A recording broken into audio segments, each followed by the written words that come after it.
சரி பாப்போமா. ஆமா. கேக்குதா? ஆமா.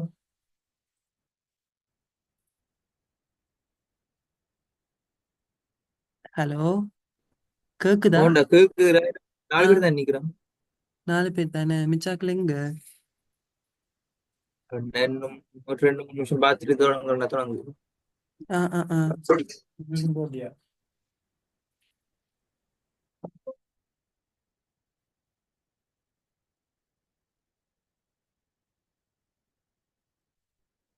40 நிமிஷத்துல முடிஞ்சிரும்டா. அப்ப டைம் வேஸ்ட் பண்ணல, அநியாயம் தானே.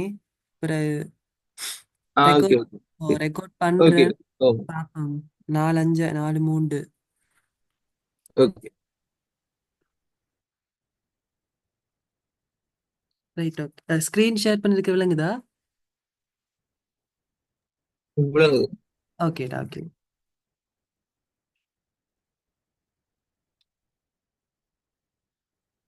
ஓகே, ஸ்டார்ட் பண்ணுவோம். 4 5 போகுது தானே. Right, three phase systems. Right. இது எல்லா விஷயங்களும் ஏற்கனவே தெரிஞ்சிருக்கணும்னு சொல்றாங்க. அது நாங்கள் ஃபர்ஸ்ட் டைம்ல பார்த்தது தான். சரி, பிரச்சனை இல்லை. இதையும் அப்படியே திரும்பி இருக்க பார்ப்போம் அவ்வளவும். ரைட். முதலாவது விஷயம், இப்ப விடி என்று சொல்றது வந்து V max sine omega D plus alpha என்று சொல்லலாமா? ஏன் இது கொஸ்ல சொல்ல இயலாதான்னு கேட்டா இல்ல, கொஸ்லையும் சொல்லலாம். பட் பொதுவா நாங்க யூஸ் பண்றது வந்து சைன். சரியா? அதுதான் இவங்க அடுத்ததுல ப்ரூஃப் பண்ணியிருக்காங்க. எப்படி என்று சொன்னா, விடி என்று சொல்றது வந்து வி என்ற வெக்டர்ல இமேஜினரி பார்ட்டா. ஏன் இவங்க இமேஜினரி பார்ட் யூஸ் பண்றாங்கன்னு சொன்னா, இப்ப ஒரு வெக்டர் நாங்க கருதுவோம். வி என்ற வெக்டர் கோணம் டீட்டால இருக்கு அப்படின்னு சொன்னா, அதுக்கிடையே பிரிச்சிங்கன்னா வி டீட்டா கொஸ் டீட்டான்னு வரும். நிலைக்குத்தா பிரிச்சா வி டீட்டா சைன் டீட்டான்னு வரப்போகுது. பொதுவா கிடையே வந்து ரியல் ஆக்சிஸ் என்றும் நிலைக்குத்த வந்து இமேஜினரி ஆக்சிஸ் தானே சொல்றது. அப்ப வி என்ற வெக்டர்ல இமேஜினரி ஆக்சிஸ் எடுத்தா தான் அங்க சைன் என்ற ஒரு கூறு வரப்போகுது. சோ அதனாலதான் வி என்ற வெக்டருக்கு இமேஜினரி பார்ட் எடுக்கிறாங்க. So imaginary part of v என்ற வெக்டர். ஏனென்றா அவங்களுக்கு வந்து சைன்ல ஒன்று எடுத்தனா தான் ஈஸியா. ஸோ சைன் என்ற ஒரு ஆன்சர் எடுக்கிறதுக்காகத்தான் இமேஜின் பார்ட் எடுக்கிறாங்க. இதுல ரியல் பார்ட் ஆஃப் வின்னு எடுத்தீங்கன்னு சொன்னா ஆன்சர் கொஸ்ட்ல வரப்போகுது. அதுவும் சரிதான், பட் பொதுவா பாவிக்கிறது சைன் தானே. ஸோ அந்த ஒரு ரீசனுக்காக வி என்ற வெக்டர்ல இமேஜினரி பார்ட் எடுக்கிறாங்க. ஓகே. அப்ப வி என்ற வெக்டரை என்னன்னு எழுதலாம்டா, V max E to the power J omega D plus alpha எழுதலாம். இது வந்து யூலஸ் ஐடென்டிட்டி. அதாவது இ டு த பவர் ஜேக்கு பக்கத்துல ஒன்று இருந்தா, E to the power J theta என்று இருந்தா cos theta plus I sine டீட்டான்னு எழுதலாம். சரியா? சோ அதே மாதிரி cos theta plus I sine theta. அதே மாதிரி E to the power J omega D plus alpha என்னன்னு எழுதலாம்? விமெக்ஸ்ன்றது மாறிலி, அது அப்படியே இருக்கட்டும். பெரிய பிராக்கெட்டுக்குள்ள cos omega D plus alpha plus J sine omega D plus ஆல்ஃபான்னு எழுதலாம். இங்க டீட்டாக்கு பதில் ஒமேகா டி பிளஸ் ஆல்ஃபா தானே. ஓகே. இப்ப முன்னுக்கு இருக்கிறது இமேஜினரி பார்ட். அப்ப இமேஜினரி பார்ட்னா இது ரியல் பார்ட், இதுதான் இமேஜினரி பார்ட். ஜேக்கு பக்கத்துல வர தனி இமேஜினரி பார்ட். அப்ப விமெக்ஸ் உள்ள பெருக்குனா விமெக்ஸ் சைன் ஒமேகா டி பிளஸ் ஆல்ஃபான்னு வரும். சரியா? அப்ப அதுங்களுக்கு ப்ரூஃப் எல்லாம் தேவையில்லை. கடைசி முடிவு என்ன? விடி சமன் V max sine omega D plus alpha. இங்க V max and alpha and omega எல்லாம் தெரியும். ஆல்ஃபான்னு சொல்றது ஃபேஸ் ஷிஃப்ட், விஎம்எக்ஸ் சொல்றது வந்து பீக் வோல்டேஜ். ரைட். அடுத்தது இதுவும் முக்கியமானது உண்டு. என்னன்னு சொன்னா, இப்ப வி என்ற வெக்டர் வந்து எப்படி இருக்கும்னு சொன்னா, இப்ப பொதுவா நாங்க சைன் ஒமேகா டி பிளஸ் ஆல்ஃபான்னு தானே சொல்றோம். அல்ஃபா என்ற என்னன்னு சொன்னா ஒரு ரெஃபரன்ஸ் ஒன்று எடுத்தோம்டா, அந்த ரெஃபரன்ஸ்ல இருந்து அல்ஃபா கோணத்துல வி என்ற வெக்டர் இருக்க போகுது. ஸோ அந்த படத்தை பார்த்தா தெரியும். பாருங்க, வி ரெஃபரன்ஸ் வந்து 0 கோணத்துல இருக்கு. ஸோ அதுல இருந்து பிளஸ் அல்ஃபா, பிளஸ்ன்றது இடப்பக்கம். ஸோ அல்ஃபா கோணத்துல இருக்கிற ஒரு வெக்டர் தான் வி என்ற வெக்டரா. ஸோ அதைத்தான் இதுல சொல்றாங்க. என்னண்டா, விமெக்ஸ் ஜே ஒமேகா டி என்று சொல்றது விமெக்ஸ் ஜே அல்ஃபா வச்சு கொண்டு அல்ஃபா கோணம் மாதிரி சொல்றேன்னா. ரைட். இதுல எது ரெஃபரன்ஸ் ஃபேஸர்? முதலாவது விமெக்ஸ் ஜே ஒமேகா டின்னு சொல்றது ரெஃபரன்ஸ் ஃபேஸரா. அதுல இருந்து விமெக்ஸ் ஜே அல்ஃபான்னு சொல்றது ஒரு நான் ரொட்டேட்டிங், அதாவது மாறாத ஸ்டெட்டிக்கான ஒரு ஃபேஸரா. இது ரெஃபரன்ஸ் எடுத்தீங்கன்னு சொன்னா அதுல அந்த அல்ஃபா கோணத்துல இருக்கிற ஒரு ஃபேஸர், ஒரு வெக்டர் தான் வந்து வி என்ற வெக்டர்னு சொல்றாங்க. சரியா? இதுல வேற ஒன்றும் தேவையில்ல. அடுத்தது இந்த polar form, cartesian form. Right. பொதுவா நாங்க இந்த ஃபார்ம்ல தான் எழுதுவோம் வி என்ற வெக்டரை. இப்ப இது பாருங்க, முன்னுக்கு வி மெக்ஸ் இருக்கு. V max into sine omega D plus alpha. ஆனா நாங்க அப்படி எழுதுறது இல்ல. அது வி மேக்ஸை √2வால பிரிச்சா கிடைக்கிறது தான் விஆர்எம்எஸ். ஸோ நாங்கள் ஒரு போலார் ஃபார்முக்கு எழுத போகிறோம்னா கால்குலேட்டர் அடித்தாலும் வாரது எல்லாமே ஆர்எம்எஸ் வேல்யூஸ் தான் வரும், மேக்ஸிமம் வேல்யூ வராது. ஸோ நாங்கள் இந்த ரெண்டு ஃபார்மேட் தான் பழக்கப்பட்டிருப்போம், இந்த ரெண்டு ஃபார்மேட் தான் எழுத போகிறோம். அப்போ இந்த மேக்ஸிமம் அந்த கதை இனி தேவையில்லை. இனி நாங்கள் பார்க்க போகிறது எல்லாம் √, இதுதான். அப்போ ரைட்டா விஆர்எம்எஸ் ஆல்ஃபான்னு எழுதலாம். அது அது அது அது சுருக்குனீங்களா இருந்தா, இந்த ஆல்ஃபா சுருக்குனீங்களா இருந்தா cos alpha plus J sine alpha, அதை சொல்றது கார்டீசியன் ஃபார்ம். இந்த ஃபார்முக்கு பேர் தெரியல என்னன்னு சொல்லி. ரைட். அப்போ போலார் ஃபார்ம், இது கார்டீசியன் ஃபார்ம். ஆல்ஃபாவை வந்து cos alpha plus J sine ஆல்ஃபான்னு எழுதலாம் தானே. Right, okay. அடுத்தது இதுவும் முக்கியமானது உண்டு. இப்ப வி என்று சொல்றது v max sine omega t. அப்ப வியை வகையிடலாம் தானே. வி டாட் டி கண்ட வகையிட்டா இப்படி வரப்போகுது, V max omega cos omega D plus alpha. கொஸ்ஸை வந்து சைன் 90 பிளஸ் ஆல்ஃபான்னு எழுதலாம் தானே. ரைட். இதுக்கு இந்த இந்த கிராஃப் பக்கத்துலயே ஒரு டயக்ராம் போட்டிருக்காங்க. இது விளங்குறதுக்கு வந்து ஜே ஆப்பரேட்டர் வந்து ஃபர்ஸ்ட் செம்ல படிச்சிருப்போம், அது தெரிஞ்சிருக்கணும்.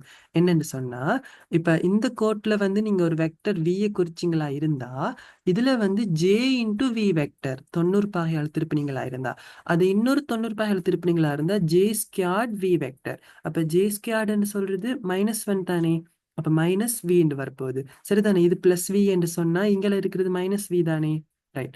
அதே மாதிரி அடுத்தது இன்னும் 90 திருப்பினீங்கன்னா ஜே கணம் வி வெக்டர். ஜே கணம்னு சொல்றது மைனஸ் ஜே தானே. ஜே கணத்தை ஜே ஸ்கொயர் தர ஜே என்று எழுதலாம். So minus j into v. இப்ப 90, அப்ப கடைசி முடிவு என்ன, 90 பாகையால திருப்பினீங்களா இருந்தா ஜேயால பெருக்கிறதுக்கு சமனா. ரைட்டா. அப்படி ஞாபகம் வச்சிருங்க. 90 பாகையால திருப்பினா ஜேயால பெருக்கிறதுக்கு சமம். அதே இது இப்ப ஒரு வி என்ற வெக்டர் 90 பாகைகளால திருப்பினா ஜே, -90 பாகைகளால திருப்பினா மைனஸ் ஜே என்று வரப்போகுது. சரியா. மைனஸ் ஜேயை வந்து 1/(j) என்றும் சொல்லலாம். சேம் தானே. 1/(j) மேலே கீழே ஜேயால பெருக்கி பாருங்க, மைனஸ் ஜே என்று வரும். ரைட். இப்ப இப்ப இந்த டயக்ராம் பாத்தீங்கன்னா ஈஸியா விளங்கும். என்னென்றால் பாருங்க, இதுல வகையீடு என்ன, V max omega sine omega D plus alpha plus π/2. அதாவது ஏற்கனவே இப்ப சாதாரணமா V max sine omega D plus ஆல்ஃபான்னு இருக்கிறத விட எக்ஸ்ட்ராவா ஒரு π/2 ஃபேஸ் ஷிஃப்ட் ஆயிருக்கு. அந்த கோணத்தை ஃபேஸ் ஷிஃப்ட்னு தான் சொல்றது. அப்ப பாருங்க, இது வந்து வி ரெஃபரன்ஸ் இந்த படத்துல, அதுல இருந்து ஆல்ஃபா கோணத்துல இருக்கிறது வி வெக்டர். இப்ப அதோட எக்ஸ்ட்ராவா இடஞ்சுழியா 90 பாகை கூடுனா என்ன செய்யணும்னு பார்த்து நாங்க மேல ஜேயால பெருக்கணும் என்ன. ஸோ அதனாலதான் இவங்க ஜே ஒமேகான்னு போட்டிருக்காங்க. ஒமேகா ஆல்ரெடி இதுல இருக்கு பாருங்க. ஸோ எக்ஸ்ட்ராவா ஜேயால பெருக்கி இருக்காங்க. ஸோ அதுதான் இந்த 90 பாகை டிஃபரன்ஸுக்கான காரணம். அது நாங்க ஜே ஒமேகா டாட் வி என்றும் குறிக்கலாம். அதே மாதிரி அப்ப கடைசி முடிவு என்ன, வி என்ன வெக்டர்ல டாட் வந்து J omega into V vector. சரியா. அதே மாதிரி இப்ப வி தொகையிடுவோம். தொகையிட்டா ஒமேகா கீழே வரும், சைன தொகையிட்டா கொஸ், பட் முன்னுக்கு ஒரு மைனஸ் ஒன்று வந்துட்டு. சரியா. சோ இந்த மைனஸை உள்ள கொடுக்கறதா இருந்தா மைனஸ் கொஸ், அதை சைன் டீட்டா மைனஸ் ஆல்ஃபான்னு போடலாம் தானே. ஸோ அதனாலதான் sine omega D plus alpha minus π/2, sorry sine theta minus π/2ன்னு போடலாம். Sine theta minus π/2 minus cos theta தானே. ஸோ அந்த ரீசனுக்காக இப்படி போட்டிருக்காங்க. அப்ப இப்ப பாருங்களேன், -90 பாகை. அப்ப நான் மேல சொன்னேன் -90 என்னன்னு போடலாம், 1/(j). அப்ப ஆல்ரெடி கீழே ஒரு ஒமேகா இருக்கு. இப்ப நாங்க 1/(j) வேற பெருக்கிறோம். So 1/(j) into V vector.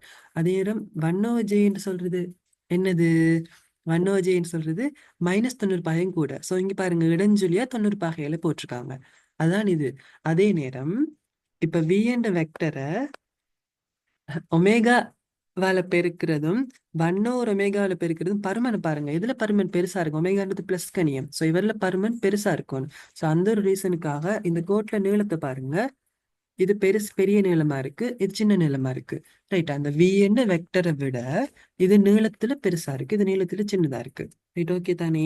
Right. அப்ப கடைசி முடிவு நீங்க பாடமாய்க்கொள்ள வேண்டிய விஷயம், இதுவும் இதுவும் வி என்ற வெக்டர் வகையிட்டா ஜே ஒமேகா இன்டு வி, அதே வி என்ற வெக்டர் தொகையிட்டா 1/(j ஒமேகா இன்டு வி. சரிதானே. ரைட். அடுத்தது இதுவும் முக்கியமானது உண்டு. இப்ப நீங்க இன்புட்டா இஎம் சைன் ஒமேகா டின்னு கொடுக்குறீங்க. லீனியர் பெசிவ் சர்க்கிட் ஒன்று நாங்கள் எல்லாமே பார்க்குறது எல்லாமே இந்த சர்க்கிட் தான்.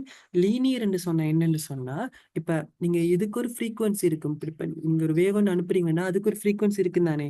அதே மாதிரி அவுட்புட் ஒன்று கிடைக்க போகுது, அதுக்கும் ஒரு ஃப்ரீக்வன்சி இருக்க போகுது. ஸோ இந்த ரெண்டு ஃப்ரீக்வன்சிஸும் சமனா இருந்தா அது லீனியர் சர்க்கிட்ஸ்ன்னு சொல்லுவாங்க. அதுக்கப்புறம் பெசிவ் சர்க்கிட்னு சொல்றது, இப்ப நாங்க யூஸ் பண்ற எல்லாம் ரெசிஸ்டர், கெப்பாசிட்டர், இண்டக்டர் எல்லாமே பெசிவ் தான். பெசிவ் வந்து சக்தியை பெற்றுக்கொள்றார்கள். ஸோ இப்படிப்பட்ட ஒரு சர்க்கிட்டுக்கு நீங்க இந்த இன்புட்டை கொடுத்தீங்களா இருந்தா அவுட்புட் எப்படி கிடைக்குமெண்டா, A into E M into sine omega D plus alpha என்ற ஃபார்மேட்ல கிடைக்க போகுது. ஏ என்று சொல்றது என்னன்னு சொன்னா, கீழே போட்டிருக்காங்க அட்டனுவேஷன் அல்லது மேக்னிஃபிகேஷன் ஃபேக்டர். சரியா? ஏ என்று சொல்றது உண்மையா இது எப்படி வருமெண்டா, ஏன்றது ஒரு வெக்டர் மாதிரி யோசிச்சிங்கன்னா, இப்ப நீங்க இ வெக்டரை இதுல அனுப்புனீங்கன்னா இவ்வளத்தையும் இ வெக்டர்னு சொல்லலாம் தானே. இ சைன் ஒமேகா டி இங்க அல்பா ஜீரோ மாதிரி யோசிங்களேன். ஸோ இது ஒரு இ வெக்டர்னு யோசிக்கலாம் தானே. ஸோ இ வெக்டர் நீங்க இன்புட்டா கொடுத்தீங்களா இருந்தா ஏ வெக்டர், ஏ அதாவது ஏ வெக்டர் இன்டூ இ வெக்டர்னு சொல்லலாம். இந்த ஏ வெக்டர்ல மட்டு கோணம் பத்தி கதைக்கலாம் தானே. அந்த ஏ வெக்டர்ல மட்டு தான் ஏ அட்டனுவேஷன், இந்த ஏ வெக்டர்ல கோணம் தான் அல்பா. சரியா? பாருங்க கீழேயும் போட்டிருக்காங்க. ரைட். அப்ப இதுல ஏ என்று சொல்றது ஏ வெக்டர் இல்ல, ஏ என்று சொல்றதுக்கு பேர் தான் அட்டனுவேஷன் அல்லது மேக்னிஃபிகேஷன் ஃபேக்டர். சரியா? ஏ என்ற கோணத்துக்கு பேர் தான் ஃபேஸ் ஷிஃப்ட். இது ஓகே தானே. இப்ப எனக்கு ஒரு கேள்வி வரும், அது பார்த்தா விளங்கும். ரைட். இது ஒரு கேள்வி தந்திருக்காங்க.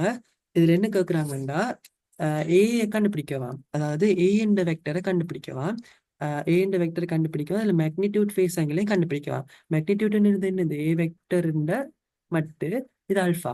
ஸோ ஏ வெக்டரை கண்டுபிடிக்கலாம், இதை கண்டுபிடிக்கலாம், இதுவும் கண்டுபிடிக்கலாம். ஸோ மொத்தத்தில் இதுல என்ன கண்டுபிடிக்கணும், மறைமுகமா ஐ கண்டுபிடிக்கணும். ஏனெண்டா பாருங்க அவங்க தியரியில சொல்லியிருக்காங்க, நீங்க ஒரு இன்புட்டை கொடுத்தீங்களா இருந்தா, இப்ப நீங்க சைன் ஒமேகா டி தர இஎம் கொடுக்குறீங்க, அவுட்புட் உங்களுக்கு எப்படி கிடைக்குமாண்டா, அதே ஆளோட முன்னுக்கு ஒரு ஆள் பெருக்கப்பட்டு வரப்போகுது. இன்புட் ஒன்று கொடுத்தா அவுட்புட் ஒன்று கிடைக்கணும்.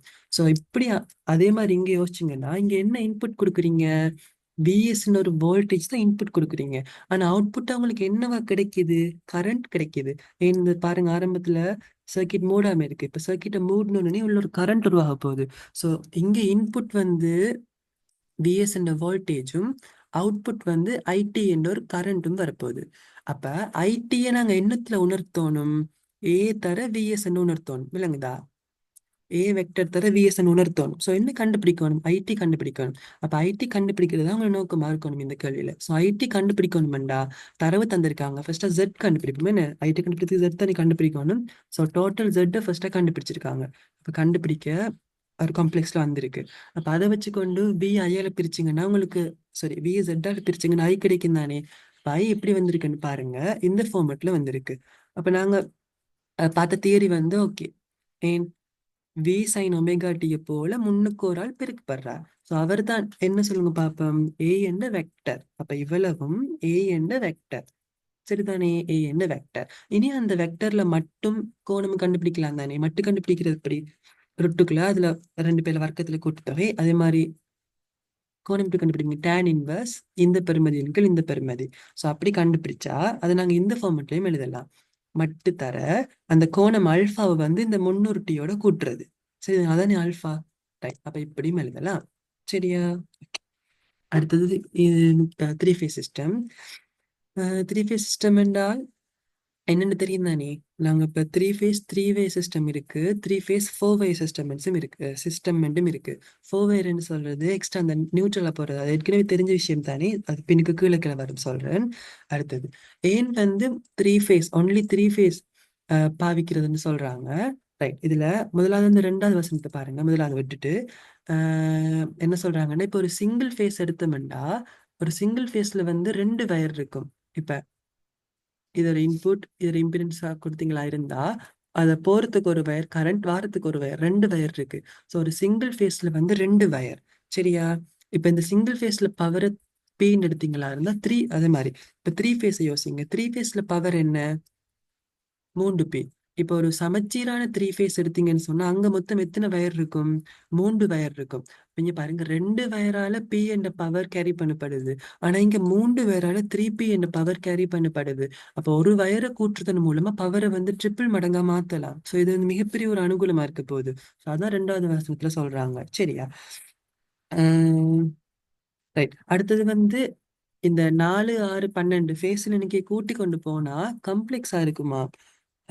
அட்வான்டேஜா இருந்தாலும் அது வந்து காம்ப்ளெக்சிட்டியா இருக்க போது, மெயின்டைன்ஸ் பண்ற கஷ்டமா இருக்க போது. ஸோ அதெல்லாம் பிரதிகூலங்களுக்குள்ள வரப்போகுது. ரைட்டா? ஓகே. அடுத்தது 3வது வசனத்துல என்ன சொல்றாங்கன்னா செகண்டரி டிஸ்ட்ரிபியூஷன். அது அடுத்த வரியில என்னென்னு வருது. ஸோ அடுத்த ஸ்லைட்ல சொல்றேன். ரைட். ஓகே. அடுத்து முதலாவது எனக்கு என்னென்ன விலங்கல்ல தெரியல. முதலாவது பார்ப்போம். Generators of volume constrain. Volume சார்பா கட்டுப்படுத்தப்பட்டதாம். ஓகே. அது என்ன அட்வான்டேஜ்னு தெரியல. அது எங்களுக்கு தேவையில்லை தானே, கணக்கு செய்ய தெரிஞ்ச போதும் தானே. ஸோ அதை விட்டால் ரைட். ஓகே. அப்படி அடுத்ததுக்கு போறேன். ரைட். இதுல பாருங்க, இது இந்த கோட்டுக்கு இங்கால பிரைமரி, இங்கால செகண்டரி. ஓகே. பிரைமரி இவங்க டெல்டா கனெக்ஷன் ஆகும், செகண்டரியை ஸ்டார் கனெக்ஷன் ஆகும் சொல்லியிருக்காங்க. சரியா? டெல்டா இது வை கனெக்ஷன், அது ஸ்டார் கனெக்ஷன் சொல்றது. பாருங்க, பிரைமரியில வந்து 3 வயர் வருது. ஆனா செகண்டரியில வந்து நியூட்ரல் வயரோட சேர்த்து 4 வயர் வர மாதிரி காட்டியிருக்காங்க. ரைட்டா? சும்மா காட்டியிருக்காங்க. இது வந்து 3 ஃபேஸ் 4 வயர் சிஸ்டமா? சரிதானே? ஓகே. ஜஸ்ட் ஒரு எக்ஸாம்பிள் தான். Right. அடுத்தது எப்படி 3 ஃபேஸ் வந்து உருவாக்குறதுன்னு போட்டிருக்காங்க. இது வந்து ஸ்லைட்ல வீடியோ இருக்கு போல, நான் இது பிடிஎஃப் மாத்திருக்கேன். ஸோ வீடியோ ப்ளே ஆகாது.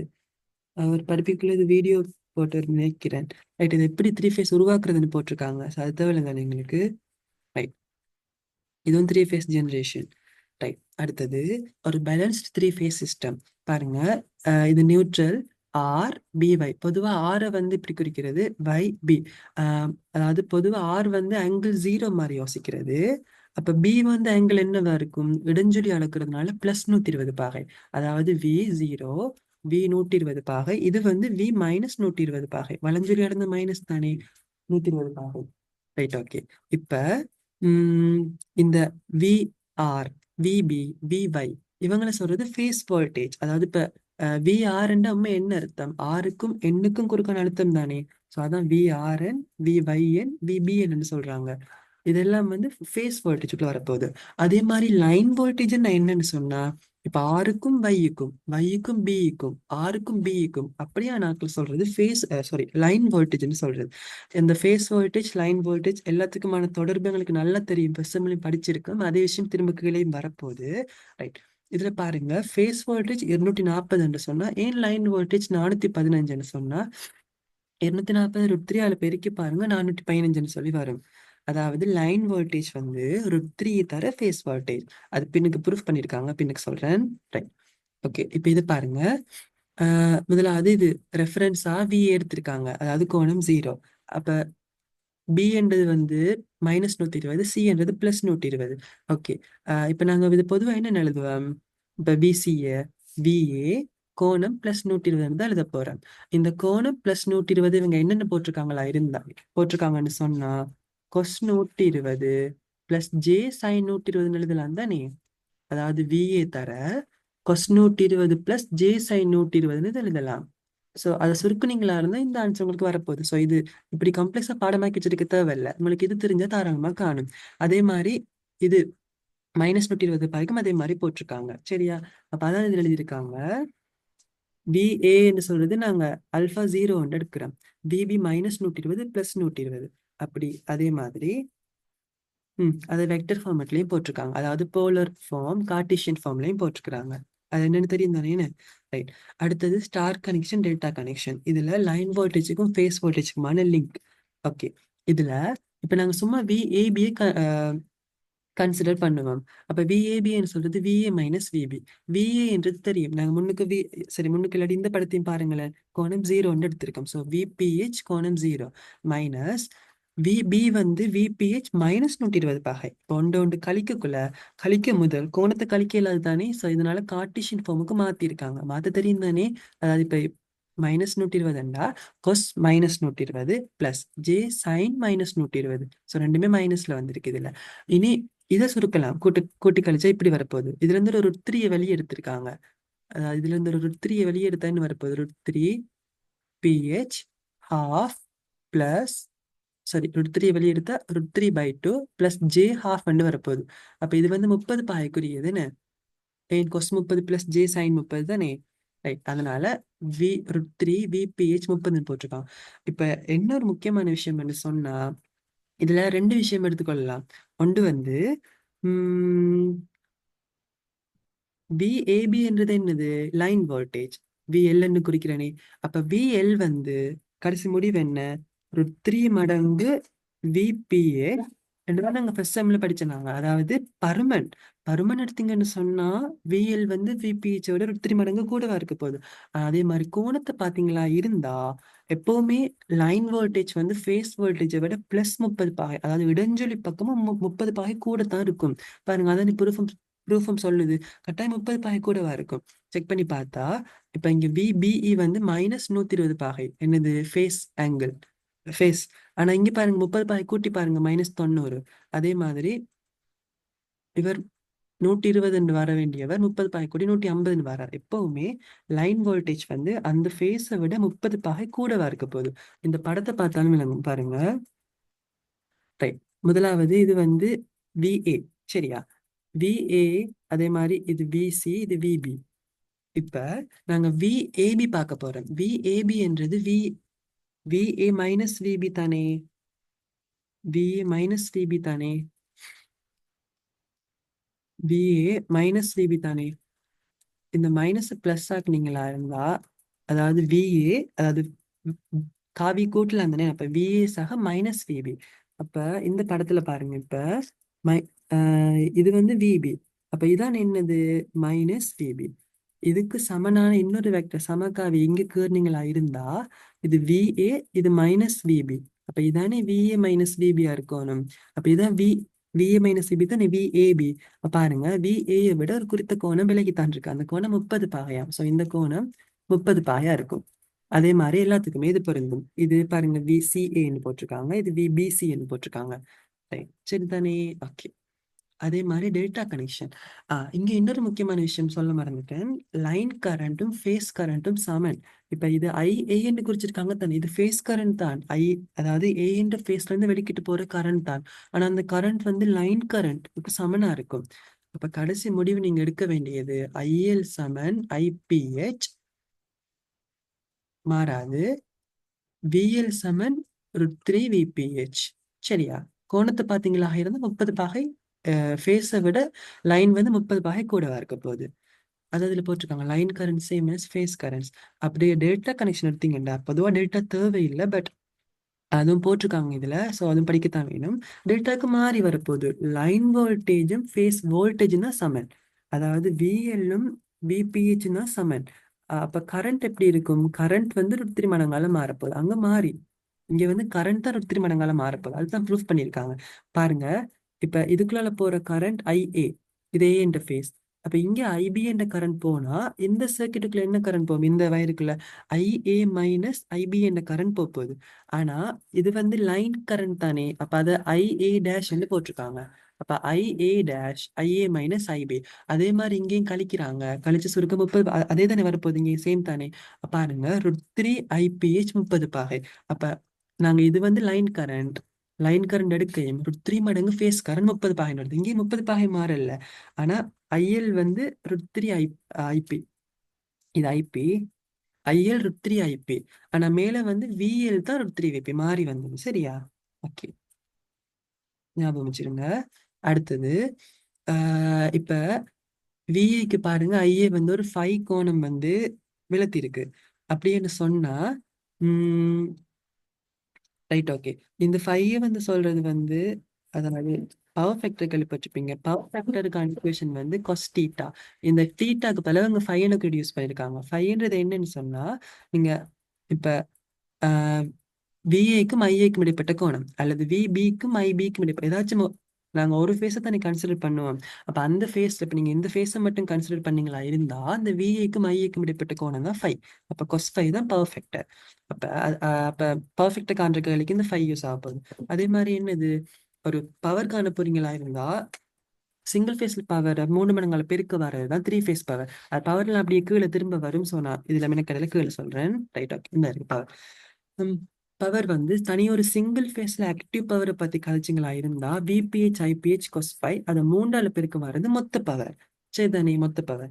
இப்ப ஸ்டார் கனெக்ஷன் எடுத்தீங்களா இருந்தா என்ன முடிவு நாங்க மேல பார்த்துனாங்க, ஐபிஹெச்சுக்கு பதிலா ஐஎல்னு போடலாம். ஸோ பாருங்க, ஐபிஹெச்சுக்கு பதிலா ஐஎல் போட்டிருக்கான். ஆனா விபிஹெச்சுக்கு பதிலா விஎல்ங்கிற த்ரீ தானே போடணும். ஸோ சுருக்குனா த்ரீ த்ரீ வெட்டுப்பட முன்னுக்கு த்ரீ என்று வரப்போகுது. ஸோ அதான் இதுல போட்டிருக்காங்க. அப்ப ஞாபகம் வச்சிருங்க, மொத்த பவர் √3 VL IL cos 5. அதே மாதிரி டேட்டா கனெக்ஷனுக்கு பாத்தீங்களா இருந்தா வி மாறாது, ஐ தான் மாறும். ஏன் வி வந்து சேமா தான் இருக்க போகுது, ஐ வந்து √3 மடங்கு என்ன. ஐபிஹெச் வந்து ஐஎல் √3. அப்ப அது ரெண்டுமே சேம் தான், ரெண்டுமே சேம் தானே, ரெண்டுமே மூன்றும் √3 வெட்டுப்படும் மிச்சம் அதே மாதிரி தான் வரப்போகுது. ஸோ பவரை பொறுத்த வரைக்கும் ரெண்டு பேருக்கும் ஒரே மாதிரி. அப்ப ஆக்டிவ் பவர் என்று சொன்னா cos 5 வரும், ரியாக்டிவ் பவர் என்றா sin 5, அப்பரண்ட் பவர்ன்றது ஒன்றும் வராது. ஆக்டிவ் பவர் அலகு வந்து வெட், ரியாக்டிவ் பவர் அலகு வந்து VAR, அப்பரண்ட் பவர் அலகு வந்து VA. ஞாபகம் வச்சிருங்க. சரி, அடுத்தது இந்த பவர் ஈஸியா காண்றது. இப்ப இது வந்து பாருங்க, மூன்று வேறு வேறு ஈக்குவேஷன்ஸ் தனித்தனி பாவிச்சு தான் நீ பவர் காணணும். அப்படி பவர் காணாம பவர் ஈஸியா எப்படி காணலாம் என்று சொன்னா அதுக்குத்தான் வந்து ஐயில கஞ்சுகேட் உடன்புணரி வந்து தேவைப்பட போகுது எங்களுக்கு. இப்ப நாங்க பாருங்க, தனி ஒரு சிங்கிள் ஃபேஸ்ல பவர் காண போறோம்னா வி தர ஐல கஞ்சுகேட் அப்படி பெருக்குனீங்கன்னு சொன்னா கட்டாயம் என்ன என்ன ஒரு காம்ப்ளெக்ஸ் தானே வரப்போகுது. அதை நீங்க சுருக்கு, அதாவது இப்படி ரெண்டு பேர் பெருக்குனா வார காம்ப்ளெக்ஸ் நம்பர் எப்படி இருக்குமெண்டா இதுதான் ஆக்டிவ் பவர். அதாவது அந்த வார காம்ப்ளெக்ஸ்ல வந்து ரியல் பார்ட் வந்து ஆக்டிவ் பவர் ஆகும், இமேஜினரி பார்ட் வந்து ரியாக்டிவ் பவர் ஆகும் இருக்க போகுது. இனி இதுல மட்டும் கண்டுபிடிச்சிங்களா இருந்தா அதுதான் அப்பரண்ட் பவரா இருக்க போகுது.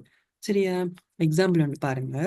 விஏ தந்திருக்காங்க, ஐஏ தந்திருக்காங்க. அப்ப இங்க விஏ ஐஏன்னு சொல்றது, விஏ என்ன ஃபேஸ் ஆங்கிள், சாரி ஃபேஸ் வோல்டேஜா லைன் வோல்டேஜா. தனியா ஏன்னு சொல்றது தனியா ஒரு ஃபேஸ்ல வோல்டேஜ் தானே, ஸோ ஃபேஸ் வோல்டேஜ். அது மாதிரி ஐஏ எப்படி இருந்தாலும் மேலே கணக்கு இல்லை, என்ன ஐஏ மைஏல சமன் தானே ஸ்டாரை பொறுத்த வரைக்கும். ஓகே, இவங்க எக்ஸாம்பிள் ஒண்ணுமே தரல, இது ஸ்டார் ஸ்டார் கனெக்ஷன் யோசிச்சு தான் செய்யணும். சரி, அப்ப வி முதலாவது தனி ஒரு சிங்கிள் ஃபேஸ்ல பவர் காணப்படும். எப்படி காணுவோம், இந்த மேல போட்ட ஈக்குவேஷன் படி வி தர ஐல கஞ்சுகேட். ஐ என்னன்னு தந்திருக்காங்க, 2.5 கோணம் 30 பாயிண்ட் தந்திருக்காங்க. சாரி -30 தான் தந்திருக்காங்க. அதை இவங்க காம்ப்ளெக்ஸா மாத்திருக்காங்க ஃபர்ஸ்டா. திரும்ப அதுக்கு கஞ்சுகேட் எடுத்தா ஜேக்கு முன்னுக்கு பிளஸ் வந்திருக்கு பாருங்க. சரிதானே, கஞ்சுகேட் எடுத்தா ஜேக்கு முன்னுக்கு பிளஸ் தானே வரணும், பிளஸ். இப்ப ரெண்டு பேரையும் பெருக்குன்னா ஒரு ஆன்சர் வரும் தானே. ஸோ இதுதான் ஆக்டிவ் பவர், இதுதான் ரியாக்டிவ் பவர். அதுக்கு நீங்க மட்டு எடுத்தீங்களாக இருந்தா கிடைக்கிறது வந்து அப்பரண்ட் பவரா இருக்க போகுது. அப்ப பாருங்க, இது நீங்க மூன்றால பெருக்க மறக்க வேணாம்னு போட்டிருக்காங்க.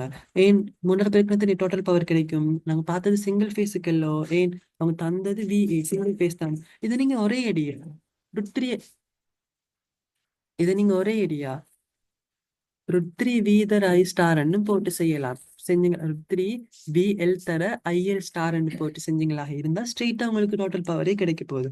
சரியா, ஓகே. இப்ப நீங்க தனியா ஒரு சிங்கிள் ஃபேஸ் வச்சுக்கணும் செய்ய எப்படி செய்யலாம் ஞாபகம் வச்சுருங்க. சரி, அடுத்தது 3 ஃபேஸ் பேலன்ஸ் சிஸ்டமா, எங்களுக்கு ஆல்ரெடி தெரியும் தானே. இப்ப இதுல பாருங்க ZL ZL ZL என்னண்டா சமன். இப்ப இந்த இதுக்குள்ள போற கரண்ட்டும் இதுக்குள்ள போற கரண்ட்டும் இதுக்குள்ள போற கரண்ட்டும் சமனா தனி இருக்கணும். Because Z line ZS ZL எல்லா ஃபேஸுக்கும் அதே மாதிரி தனி இருக்க போகுது. ஸோ கட்டாயம் இந்த நியூட்ரல் கரண்ட்ன்றது ஜீரோவா இருக்க போகுது. ஏன் கிரிச்சாஃப்ல விதி என்ன சொல்லுது, இப்ப இந்த புள்ளியை நோக்கி வர இந்த கரண்ட் இந்த கரண்ட் இந்த கரண்ட் மூன்று கரண்ட் ஒரே கரண்டா இருந்தா இதுக்குள்ள கரண்ட் போகாது தானே. அந்த அவங்கள வெக்டர் சம் வந்து ஜீரோன்னு தானே வரப்போகுது. ஏன் இது 0 பாகை, இது -120 பாகை, சாரி இது -120 +120, மூன்று பேரையும் கூட்டி பாருங்க ஜீரோன்னு தான் வரும். ஸோ நியூட்ரல் லைன் வந்து இங்க தேவையில்லை. ஸோ இது 3 phase 3 wire system. Neutral wire நீங்க போடவும் முடியும். சரியா, போட்டா பிரச்சனை இல்லை, இதுக்கு எக்ஸ்ட்ரா நியூட்ரல் வயர் தேவையில்லை, 4வது வயர். ரைட், இப்ப இதையும் கொஞ்சம் அனலைஸ் பண்ணினா என்ன ஆக போகுது. ரைட், மெத்தட் 1 மெத்தட் 2 வந்து இருக்கு. சரியா, என்ன பிரச்சனைன்னா இப்போ ஒரு 3 ஃபேஸ் கேள்வி தராங்களா இருந்தா நாங்க ஃபர்ஸ்ட் செம்ல படிச்சது வந்து இந்த மெத்தட் 1 தான். அதாவது என்னது, தனியா ஒரு சிங்கிள் ஃபேஸை மட்டும் கன்சிடர் பண்ணி கொண்டு கேள்வி செய்யறது. ஆனா மெத்தட் 2 வந்து எப்படி என்றா, நான் மெத்தட் 2 வரும்போது சொல்றேன். மெத்தட் 2 வந்து அது சிங்கிள் ஃபேஸ் இல்ல, மொத்த ஃபேஸையுமே ஒரு ஃபேஸ் மாதிரி கன்சிடர் பண்ணி கொண்டு செய்யறது. சரியா, எங்களுக்கு இது வந்து புதுசு. ஃபர்ஸ்ட் செம்ல நாங்க பார்த்தது இது தானே. ஓகே, அப்ப இது இது எல்லாருக்கும் தெரிஞ்சிருக்கும். தனி ஒரு ஃபேஸை மட்டும் கன்சிடர் பண்ணா இபி, ஜெட் லைன் போற கரண்ட் வந்து ஐபி. ஐபின்றது இந்த ஃபேஸ் கரண்ட், தனி நான் ஒரு ஃபேஸ் தான் நீ கன்சிடர் பண்றேன், ரைட். அடுத்து ZS ZL எல்லாம் அவன் தந்திருக்கான்னு வச்சுக்கொள்ளுவான். முதல்ல லோட் கரண்ட் எப்படி கண்டுபிடிப்பேன்? ஐபி சமன் இபி இன்கிள் மொத்த இம்பிடன்ஸ், ரைட். அடுத்தது லோட் வோல்டேஜ், இது வரைக்கும் நீ லோட், அப்ப லோட் வோல்டேஜ் என்ன? விபி தர ZL, சாரி ஐபி தர ZL, அப்ப விபி சமன் ஐபி தர ZL. அடுத்து லோட் பவர் சிங்கிள் ஃபேஸ் மாதிரி யோசிச்சுங்களா இருந்தா விபி தர ஐபியில கொஞ்சிகேட். சரியா, நாங்க இது சிங்கிள் ஃபேஸ் மட்டும் தான் நீ பாக்குறோம். ஸோ விபி தர ஐபியில கொஞ்சிகேட். அங்கால சப்ளை பவர்ன்னு கேட்டா இபி தர ஐபியில கொஞ்சிகேட், சரிதானே? Supply power. அப்ப ஒன்றுக்கொண்டு வித்தியாசப்பட்டா அதான் என்ன சொல்லுங்க பாப்போம், பவர் லொஸ்ஸா இருக்க போகுது. ஒன்ல ஏன் பேட்டரி வழங்குற பவர் கொஞ்சம் வயருக்குள்ள விரயமாக போகுது, கொஞ்சம் லோடுக்குள்ள விரயமாகும். ஸோ ஒன்று கழிச்சு வர்றதுதான் பவர் லொஸ்ட்னு சொல்றாங்க. இனி இது எல்லாத்தையும் மூன்றால பெருக்குனா மொத்த மொத்த ஃபேஸும் கண்டுபிடிக்கலாமா? ரைட். இது வந்து எங்களுக்கு பழக்கப்பட்டதுதான். ஆனா அடுத்த மெத்தட் 2 பாருங்க. மெத்தட் 2 எப்படி என்று சொன்னா, தனியா ஒரு ஃபேஸ் தான் எடுக்கிறான். அதாவது 3 ஃபேஸ் 3 ஃபேஸையுமே தனியா ஒரு ஃபேஸ்ல கீற ஏழுமாக இருந்தா இப்படித்தான் வரும்னு சொல்றாங்க. அதாவது என்னன்னு சொன்னா, மேல பாருங்க, இபி ஐபின்னு குறிச்சிருக்காங்க. ஏன்? தனி ஒரு ஃபேஸ் மட்டும் இருக்கிறதுனால face voltage face current. But இங்க இஎல் ஐஎல்னு தான் குறிச்சிருக்காங்க. பிகாஸ் நாங்க 3 ஃபேஸையுமே ஒரு ஃபேஸ் மாதிரி யோசிக்கிறோம். அப்ப இஎல் ஐஎல். ஆனா ZS ZL எல்லாம் மாறாது, அதெல்லாம் அவங்க தந்த கணியங்கள் தானே. கவனமா இருக்கணும், இஎல் ஐஎல் குறிக்கிறது மாத்தி குறிச்சிடக்கூடாது, சரியா? இப்ப அதே மாதிரி செய்யலாம் தானே. இங்க என்ன பிரச்சனைன்னா, மூன்றால பெருக்கணும்னு அவசியம் இல்லை. பிகாஸ் நீங்க 3 ஃபேஸ் தான் தனியா இப்படி ஒரு படமா போட்டீங்க. ஸோ மூன்றால பெருக்கணும்னு அவசியம் இல்லை, சரிதானே? ரைட். இப்ப நீங்க லோட் பவர் கேட்டா விஎல் தர ஐஎல் ஸ்டார், ஐஎல் கஞ்சுகேட் அப்படி போட்டீங்களா ஸ்ட்ரெயிட்டா உங்களுக்கு 3 ஃபேஸ் பவரே கிடைக்கும். பட் இங்க அப்படி இல்லை. விபி தர ஐபி கண்டுட்டு அவரை மூன்றால பெருக்குனீங்களா இருந்தா 3 விபி ஐபி கஞ்சுகேட், அதுதான் 3 ஃபேஸ்ல பவரா இருக்க போகுது, ரைட்டா? ஸோ இதுதான் ஈஸி மாதிரி இருக்கும். பட் எங்களுக்கு பழக்கப்பட்டது வந்து இதுதானே. ஸோ கேள்வியில எப்படி கேட்பாங்கன்னு தெரியல. எப்படி கேட்டாலும் சும்மா பொதுவா கேட்டா முதலாவது மாதிரி ஈஸின்னு நினைக்கிறேன். ஓகே, அடுத்த ஒரு எக்ஸாம்பிள் தந்திருக்காங்க. 5 நிமிஷம் தான் இருக்கு. கட்டான பிறகு திரும்ப இன்னொரு லிங்க் போடுறேன், ஜெயினாங்க. ரைட். ஒரு கேள்வி என்னண்டா, 3 ஃபேஸ் 415 வோல்ட் தந்திருக்காங்க. 3 ஃபேஸ் 415. அப்ப நாங்க ஒரு ஃபேஸை மட்டும் கன்சிடர் பண்ண போறோம்டா 415 √3 பிரிச்சு தான் கேள்வி செய்யணும், மறந்துடக்கூடாது. நாங்க தனியே சிங்கிள் ஃபேஸ் டயக்ராம் மட்டும் கூறி செய்யறமாக இருந்தா இது மறந்துடக்கூடாது. ஸோ கேள்வி வாசிச்ச உடனே சைட்ல போட்டு வச்சிங்களா இருந்தா ஈஸியா இருக்கும், ரைட். அது எப்படி என்று சொன்னா, இந்த ஏபி 2 லோட் வந்து பேரலா தொடுத்திருக்கான். அதை வச்சுக்கொண்டு கீழே கேள்வி கேட்குறாங்க. ஒன்று 40 + J 30 இம்பிடன்ஸா உள்ள ஒன்று. அடுத்தது வந்து ஒரு 3 ஃபேஸ் ஹீட்டிங் லோட் தந்திருக்காங்க, பியோர்லி ரெசிஸ்டிவா தந்தாங்கடா. கேள்வியில தேவையான யூஸ் பண்ண தானே வேணும். ஓகே, அதுல பவர் தந்திருக்காங்க, அதுல வோல்டேஜும் தந்திருக்காங்க. இந்த 2 பேரை பேரலா கொண்ட ஒரு சுற்று. அதை வச்சுக்கொண்டு என்ன கேட்குறாங்கண்டா, supply current, supply power factor, active and reactive power supply. Okay, அப்ப நாங்க மெத்தட் 1 படி செய்ய போறோம். மெத்தட் 1 என்ன சொல்லுது? தனியே சிங்கிள் ஃபேஸை மட்டும் வச்சுக்கொண்டு. ஸோ சிங்கிள் ஃபேஸ் வேணுமெண்டா இபி, சரியா? அதுல இருந்து போற கரண்ட் ஐபி. இங்க வந்து 2 லோட் பேரலா இருக்க போகுது, சரியா? என்னென்ன லோட்? ஒன்று ஏ, அடுத்து பி.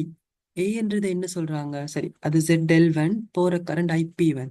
அது மாதிரி இந்த லோட் ZL2 போற கரண்ட் வந்து IP2 வச்சுக்கொள்வோம், சரியா? இப்ப எங்களுக்கு ZL1 தெரியும், 40 + J 30. அது ஆல்ரெடி கிவன். ஆனா ZL2 தெரியாது. இப்ப நாங்க IP1 IP2 கண்டுபிடிக்கிறதுக்கு ZL2 தேவை தானே. ஸோ ZL2 கண்டுபிடிக்கிறதுக்கான மறைமுகமான தரவு தான் இந்த பவரும் வோல்டேஜும், சரியா? என்ன பவர் தந்திருக்காங்க? 1 கிலோ வேட். வெட்ல தந்தாங்களா இருந்தா அது என்ன power? Active power. Active power என்னது? VI cos θ. ஆக்டிவ் பவர் அதானே என்ன? ஓகே, அதாவது பவர் P ஆக்டிவ் வந்து VI cos θ. அல்லது வேற மாதிரி எழுதுறதாக இருந்தா V²Z cos θ எழுதலாம் தானே. ஏன் அப்படின்னா இங்க எங்களுக்கு தேவை இம்பிடன்ஸ் தந்திருக்காங்க, வோல்டேஜும் பவரும். ஸோ இம்பிடன்ஸ் தேவைன்னா நாங்க இந்த ஈக்குவேஷன் யூஸ் பண்றது தானே பெட்டரா இருக்க போகுது. ஸோ அதனால இவங்க அந்த ஈக்குவேஷன் யூஸ் பண்ண ட்ரை பண்றாங்க. அப்ப அதுல இருந்து Z எழுவாய மாத்தினீங்களா இருந்தா V² P cos θ வரப்போகுது.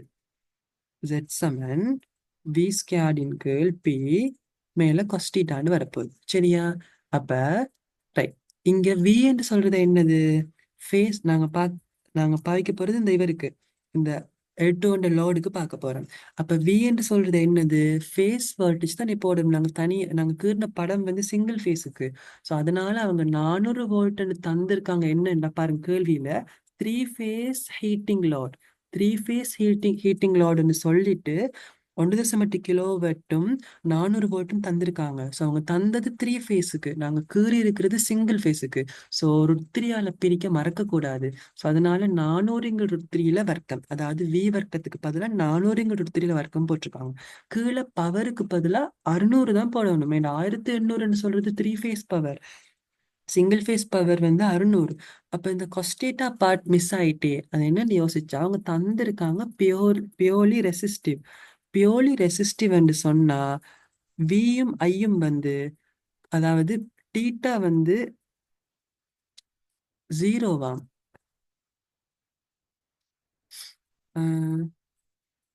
ஓகே, டீட்டா வந்து ஜீரோவா இருக்க போகுது. ஏனென்றா பியோர்லி ரெசிஸ்டிவ்னு சொன்னா ரெஃபரன்ஸ் வோல்டேஜுக்கு கோணம் மாறாமலே கரண்ட்டும் போகுது.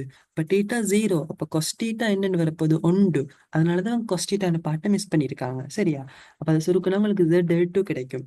அப்போ அதை வச்சுக்கொண்டு இப்ப எங்களுக்கு என்ன தெரியும்? இபி தெரியும். அப்ப இபிய ZL1ஆல பிரிச்சிங்கன்னா IP1 கிடைக்கும்.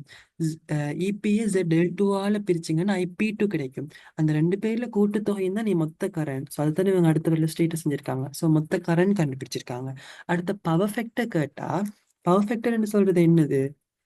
எதுக்கும் இடைப்பட்ட கோணம்? வோல்டேஜுக்கும் கரண்ட்டுக்கும் இடைப்பட்ட கோணம் தானே. அப்ப வோல்டேஜ்னு சொல்றது இப்ப இபி நாங்க ஜீரோ கோணம்னு தானே எடுப்போம். ஓகே, அப்படி எடுக்கும்போது கரண்ட்டுங்களுக்கு என்ன வந்திருக்கு? எவ்வளவு கோணம் கரண்ட்? 23.8 மைனஸ். அப்ப வோல்டேஜ் இப்படி எடுத்தோம்னா கரண்ட் 23.8 லெகிங் ஆகி வந்திருக்கு. ஸோ அதனால பர்ஃபெக்டா கேட்டா இந்த கோணம் தான் நீ போடணும். ஸோ கொஸ் 23.8 சைபத்து லெகிங் என்று வரணும். கட்டாயம் கொஸ்டிட்டா கேட்டா லெகிங்கோ லீடிங் கட்டாயம் கொடுக்கணும். அப்ப இது மைனஸ்ல இருக்கிறதுனால லெகிங் அண்ட் ஆன்சர்.